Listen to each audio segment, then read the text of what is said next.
Nag-i-snow ulit, guys. So, nandito kami sa apartment nila Ka Jervy. Ingat po kayo, Nay Zosima and Tatay, sa inyong biyahe.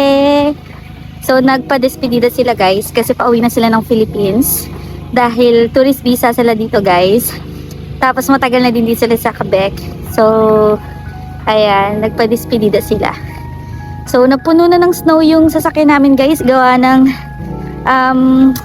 nag-snow na naman. Akala namin ay tapos na ang maligaya naming pag scrub ng snow.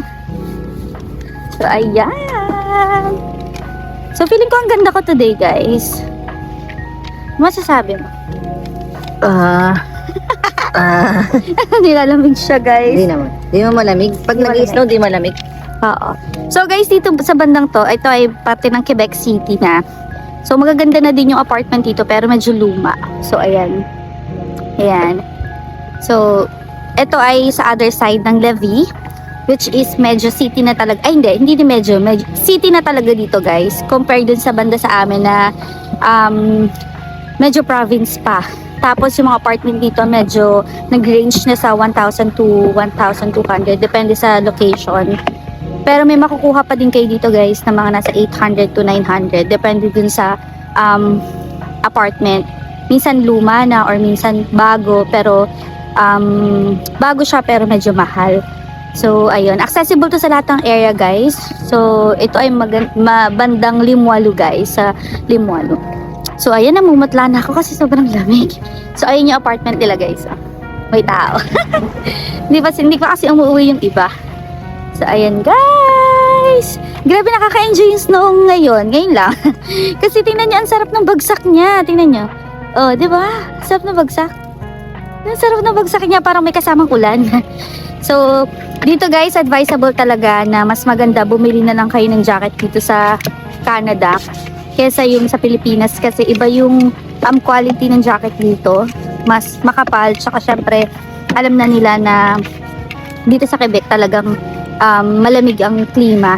So, ayan no, naka-Columbia din ako, guys. So, bumili kami ng isang jacket na medyo napamahal kami kasi para at least hindi na kami masyadong bili ng jacket. So, ito, guys, pang matagalan. Pansin nyo, lagi ko suot tong jacket na to.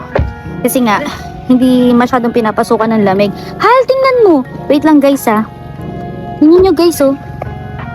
May something. So, ayan, guys. Papasok na tayo sa sasakyan. Hi! Tignan niyo yan, lamig. Kala namin, guys, tapos na ang maliligo yung Kala namin, tapos na ang winter.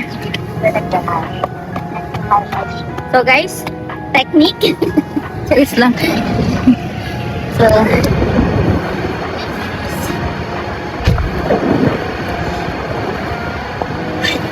Kaya nga start?